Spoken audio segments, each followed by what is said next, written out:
Hello everyone and welcome back to my channel study simplify Prateek sir. तो आज के session में हम लोग कवर करने वाले एक बहुत इंटरेस्टिंग टॉपिक। तो वो टॉपिक है largest lake in the world, जो कि है कैस्पियन सी। तो आज हम लोग जानेंगे कैस्पियन सी के कुछ इंपॉर्टेंट फीचर्स के बारे में। कैस्पियन सी बहुत इंपॉर्टेंट है किसी भी कॉम्पिटिटिव एग्जाम्स के लिए।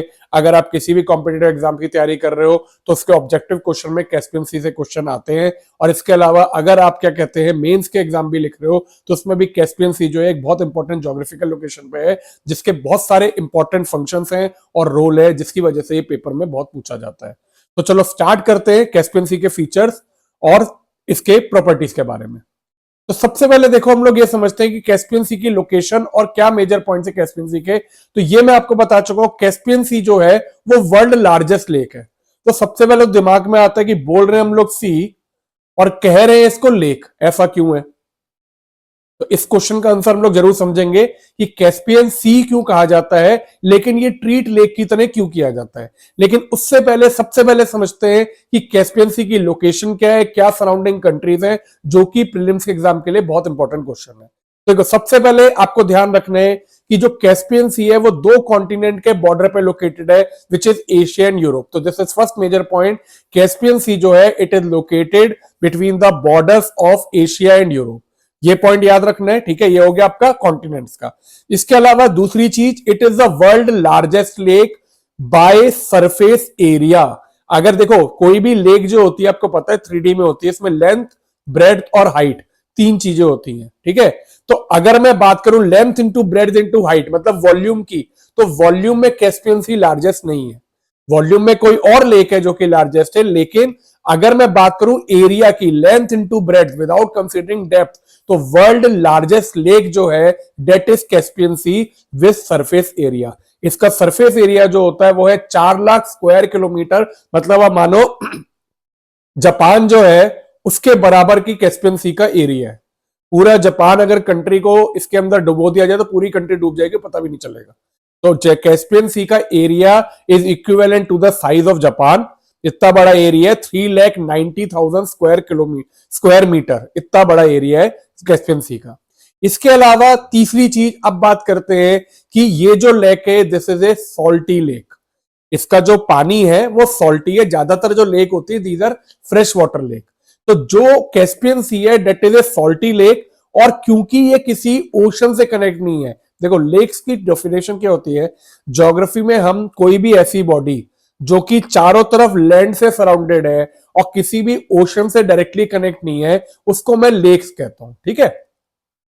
तो कैस्पियन सी क्या है इस टाइम पे at present, it is surrounded bye, ये आपका कैस्पियन सी है, and it is surrounded bye 5 country, Russia, Azerbaijan, Iran, Turkmenistan और कजाकिस्तान। इसके चारों तरफ देखोगे किसी भी बॉडी से कनेक्टेड नहीं है। डेट इज वाई कैस्पियन सी को हम लोग लेक कहते हैं। सी इसको इसलिए कहा जाता है दो वजह से। एक तो इसका वाटर सॉल्टी है। नॉर्मली लेक का वाटर, फ्रेश वाटर जो होता है वो सॉल्टी नहीं होता, lake sir fresh water lake कहलाती है, लेकिन इसका वाटर सॉल्टी है। इसकी सैलिनिटी जो है इट इज अराउंड 1.3%। एंड इसके अलावा दूसरी चीज उसका साइज, कैस्पियन सी का साइज जो है वो लेक के कंपैरिजन में बहुत बड़ा है। That is why Caspian C is considered, उसे सी बोला जाता है, लेकिन because it is surrounded by land borders on all the side, that is why it is considered a lake. तो ये बहुत टाइम तक अभी भी डिप्लोमा का कंट्रोवर्सी चलती है कि इसको लेक कहा जाए सी कहा जाए। इसके बारे में आगे बात करेंगे, लेकिन जो रीजन है दोनों के सी और लेक कहने के वो मैंने आपसे शेयर किए हैं। तो it is a large and salty lake and it is not connected to any ocean, इसलिए इसे एंडोहेरिक लेक भी कहते हैं। एंडोहेरिक लेक ये वो होती है जिसका आउटफ्लो कुछ नहीं होता। कैस्पियन सी का आउटफ्लो कहीं पे नहीं होता, इसमें इनफ्लो वाटर होता है बट आउटफ्लो लेक का वाटर नहीं होता है। It is the largest landlock body on the earth, आपको यह भी ध्यान रखना है। तो कैस्पियन सी में अगर आपको ध्यान रखना है तो सबसे पहले it is the largest lake by surface area. दूसरा point, bordered by Europe and Asia, दो कॉन्टिनेंट में होती है यूरोप और एशिया। तीसरा point, it is a salty lake not a fresh water lake. चौथा point, largest landlock water body on the earth. और last जो इंपॉर्टेंट पॉइंट है वो है सराउंडिंग कंट्रीज। तो इसे 5 कंट्री सराउंड करती हैं। आपको इसे याद रखने के लिए मैं ट्रिक बताता हूं, आर्टिक, आर्टिक विथ नॉट सी, आखिरी में सी की जगह के कर दीजिएगा। तो आप आर्टिक याद रखिएगा, बस सी की जगह के, तो A for Azerbaijan, R for Russia, T for Turkmenistan, I for Iran और के फॉर कजाकिस्तान। ये 5 कंट्री जो है वो कैस्पियन सी को सराउंड करती है। इसके अलावा यूरोप की जो सबसे लार्जेस्ट रिवर है वोल्गा रिवर, यूरोप की जो सबसे लार्जेस्ट रिवर है वोल्गा रिवर, वो कैस्पियन सी की मेन ट्रिब्यूटरी है। मतलब 80% वाटर जो कैस्पियन सी के अंदर आता है, जो रिवर फ्लो करके कैस्पियन सी में आती है, वो आपकी रिवर वोल्गा है, यूरोप की लार्जेस्ट रिवर। इसके अलावा बाकू जो है, जो कैपिटल है अजेरबाईजान की, it is the largest city and longest port on the Caspian. तो ये कुछ मेजर पॉइंट थे कैस्पियन सी के। आई होप आपको क्लियर है। ज्यादातर प्रीलिम्स के क्वेश्चन इन्हीं पॉइंट से पूछे थे। सराउंडिंग कंट्रीज आपको याद होनी चाहिए। Arctic largest salt water lake है ये, वोल्गा रिवर इसमें फ्लो करती है, बाकू कैपिटल ऑफ इजराइल इसका लार्जेस्ट सिटी और लार्जेस्ट पोर्ट है। इसके अलावा it is endorheic lake, endorheic lake इसलिए कहलाती है क्योंकि it is not connected to any ocean. ठीक है, चलिए अब करते हैं ये बना कैसे है, इसकी हिस्ट्री के बारे में करते हैं। तो कैस्पियन सी जो है it is formed over million of years. तो सर्चिंग में क्या था, अराउंड 70 to 60 मिलियन ईयर्स पहले जो कैस्पियन सी था, it was a part of Paratethys sea. एक ये सी था, टेथिस ओशन में ये सी था जिसका ये पार्ट था। फिर धीरे धीरे विथ लैंडफॉर्म जैसे जैसे चेंजेस हुए, शिफ्ट हुआ कॉन्टिनेंटल लैंडफॉर्म में, तो 3 सी जो थे जो आपको ध्यान रखना है एक साथ बने थे, ब्लैक सी, एरल सी और कैस्पियन। और जब ये कैस्पियन बना इस सी से, तभी ये चारों तरफ लैंड बॉडी से सराउंड हो गया, जिसकी वजह से कैस्पियन सी का नाम जो है आज की डेट में इसे लेक की तरह कंसिडर किया जाता है। तो ये हो गया इसकी हिस्ट्री फॉर्मेशन की। अब बात करते हैं इसके नेक्स्ट इंपॉर्टेंट चीज की, वो है कि कैस्पियन सी जो है उसे लेक या ओशन करें। इसके डिटेल में मैंने आपको ये समझा रखा है, आप एक बार देख सकते हैं कि Caspian sea as a characteristic common to both seas and lake, दोनों चीजें हैं। It is the world largest lake, लेकिन ये फ्रेश वाटर लेक नहीं है। वर्ल्ड की सबसे बड़ी लेक तो है लेकिन ये फ्रेश वाटर लेक नहीं है। इट इज कंसिडर्ड लेक, जैसा मैंने आपको बताया, as it is enclose by water body without any direct outlet और ओशन। लेक की डेफिनेशन जो होती है वो यही होती है कि ऐसी वाटर बॉडी जो कि चारों तरफ लैंड से सराउंडेड है, that is called lake. That is why Caspian C is considered lake. It is also considered ocean due to a large size and saline water. एक तो इसका पानी नमकीन है, दूसरा इसका साइज इतना बड़ा है, जापान के बराबर का साइज है। इस 2 वजह की वजह से इसे ओशन कहा जाता है instead of lake. Caspian Sea is not freshwater lake. It means salinity is about 1/3 the salinity of ocean. तो इसकी salinity से एक तरह से brackish भी कहा जाता है, brackish water है क्योंकि ना तो ये proper fresh water है ना ये proper saline है। इसकी salinity जो ocean की salinity होती है उससे around 1/3 इसका water saline होता है। क्यों? इसका reason क्या है? देखिए वोल्गा रिवर जो है वो रिवर जो है फ्रेश वाटर जो है उधर से इसके अंदर फ्रेश वाटर आता रहता है कैस्पियन सी के अंदर, ठीक है ना। अब इसके अंदर एक तरह से फ्रेश वाटर आ रहा है और एक रीजन जो है वहां से क्या कहते हैं इसका सॉल्टी है, जिसकी वजह से क्या होता है कि जो टोटल है वो सॉल्टी रहता है, लेकिन इसका सॉल्ट जो लेवल है that is less than the ocean. The Caspian littoral state, Caspian littoral state होते हैं जो कि कैस्पियन को सराउंड कर रहे हैं, जिसका कैस्पियन से बॉर्डर होते हैं। तो उन्होंने कैस्पियन सी के लिए एक स्पेशल लीगल स्टेटस है। It is not even consider lake और सी, इसको एक स्पेशल लीगल स्टेटस दिया गया है by using Caspian sea treaty. ठीक है, तो चलो अब लास्ट टॉपिक हम लोग बात करते हैं कैस्पियन सी ट्रीटी। ये है क्या और ये क्यों साइन की गई। देखो क्या था कि कैस्पियन सी ट्रीटी इंपॉर्टेंट इसलिए है क्योंकि किसी भी ओशन या किसी भी वाटर बॉडी में जो नेचुरल रिसोर्सेज होते हैं वो उसकी सराउंडिंग कंट्रीज शेयर करती हैं। अब होता क्या है, the convention on the legal status of Caspian sea जो था it was signed in 12 August 2018 को साइन किया गया in Aktau Kazakhstan by 5 littoral state, जो मैंने आपको बताया, Arctic, Azerbaijan, Russia, Iran, Turkmenistan और आपका कजाकिस्तान। इन्होंने साइन किया on 12 August 2018 convention on the legal status of Caspian sea. अब इसकी क्यों जरूरत पड़ी और क्या कहानी थी मैं आपको वो समझाता हूं।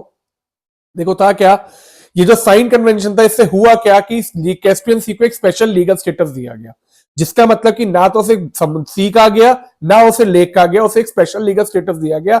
ये लीगल स्टेटस इसलिए दिया गया to share the resources of Caspian sea. वो कैसे इन 5 कंट्री के बीच में शेयर किए जाए, 5 किस तरह से 5 कंट्री शेयर करेंगी, उसके लिए इसको एक स्पेशल लीगल स्टेटस दिया गया और ये 5 कंट्री एक एग्रीमेंट में पहुंची। तो वो एग्रीमेंट क्या था, पहला जो सरफेस वाटर है जो ऊपर का पानी है it will be in common usage meaning freedom of access for all littoral state beyond territorial water. देखो आपका जो सी होता है, कोई भी सी जो है वो यूनाइटेड नेशन की ट्रीटी से गवर्न होता है, जिसमें कुछ अराउंड 30 नॉटिकल माइल्स हर एक जो कंट्री है उसके बॉर्डर से 30 नॉटिकल माइल्स है वो कंट्री का जो टेरिटोरियल वाटर्स होते हैं, और उसके बाद कॉमन वाटर होता है, ठीक है। लेकिन अगर ये कैस्पियन सी को, कैस्पियन लेक को सी कह दिया जाता तो होता प्रॉब्लम क्या होती कि इसके पांचों कंट्री के अलावा और कंट्री का भी एक्सेस हो जाता है इधर, इसलिए ये लोग ये भी नहीं चाहते कि इसे सी का स्टेटस दिया जाए। अब लेक में क्या प्रॉब्लम थी, अगर ये वाटर बॉडी लेक की तरह होती तो पांचों कंट्री इसके सारे के सारे रिसोर्सेज इक्वल उसमें शेयर करती। इससे प्रॉब्लम ये होती कि जो कंट्री बड़ी है उनको रिसोर्सेज कम आते। तो अब ये ट्रीटी क्या हुई कि जो सरफेस वाटर है it will B common usage for all the 5 country, पांचों कंट्री सरफेस वाटर को यूज कर सकती हैं। लेकिन जो सी बॉर्ड है जहां से आपके नेचुरल रिसोर्सेज निकलते हैं, कैवियर निकलते हैं which is rich in natural resources, it will be divided up, उसे डिवाइड किया गया on the basis of some formulas and जो कि ट्रीटी में डिफाइन किए गए।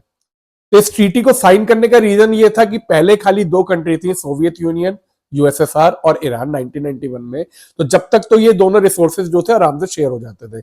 लेकिन जब यूएसएसआर डिसइंटीग्रेट हुआ और बहुत सारी नई कंट्रीज बनी, जैसे आप जानते हो अजरबैजान, ये सारी जो कंट्री बनी, तो कंट्रीज के जो इश्यूज थे वो कॉम्प्लिकेट होने लगे, क्योंकि हर एक कंट्री अपने स्टेटस को अपने आप मान लो अधिकार को मांगने लगी कि हमारा ये है, हमारा ये है। तो इस वजह से ये प्रॉब्लम आने लगी। तो अगर कैस्पियन सी को ये सी की तरह ट्रीट करते जैसे मैंने बताया, then it would be covered by international maritime law, the United Nations law of sea, which set rules on how country can use the world ocean. तो उसमें ये लोग तैयार नहीं थे, but as it is defined as lake then it would be have to divided equally between all 5 country. तो ना तो ये सी की तरह माना गया ना लेक की तरह, इसको एक स्पेशल ट्रीटी दी गई on 12 August 2018 by 5 littoral nations of Caspian sea. अब इतनी फाइट है क्यों, क्या यूजेस है कैस्पियन सी के? तो देखो कैस्पियन सी में 3 इकोनॉमिक एक्टिविटीज बहुत इंपॉर्टेंट है। पहली है ऑयल प्रोडक्शन, दूसरी है फिशिंग और तीसरी है shipping. Caspian Sea is a significant crude oil supplier. It produces about 1.5 million barrel of crude oil and natural gas per day. Caspian Sea जो है इसमें natural resources बहुत abundance में है। It produces about 1.5 million barrel of crude oil and natural gas per day, जिससे around 1.9% जो world का total output है वो कैस्पियन सी से निकलता है। ठीक है, डेट इज वाई बहुत इंपॉर्टेंट है, क्योंकि जब ये एक्सपोर्ट होता है तो आपको रेवेन्यू जो कलेक्शन होता है वो इन कंट्रीज के लिए बहुत इंपॉर्टेंट है। The world first offshore wells and machine drill wells were made near Baku Azerbaijan and oil explosion in the region began in 1873। By 1941 Azerbaijan was producing about 23 million tons of oil annually. Caspian economies मिलके around 80% oil export करती हैं, जिसमें Russia का major share है। आपको पता है Russia is the major exporter of crude oil, natural gas. 66% जो है वो रशिया एक्सपोर्ट करती है। ऑयल और गैस के अलावा कैस्पियन सी जो है it is very important trade route among the 5 country. तो ट्रांसपोर्ट के लिए इंपॉर्टेंट है, शिपिंग के लिए इंपॉर्टेंट है। मेन चीज है ऑयल प्रोडक्शन, नेचुरल गैस, और इसके अलावा एक चीज के लिए कैस्पियन सी और फेमस है, कैवियर।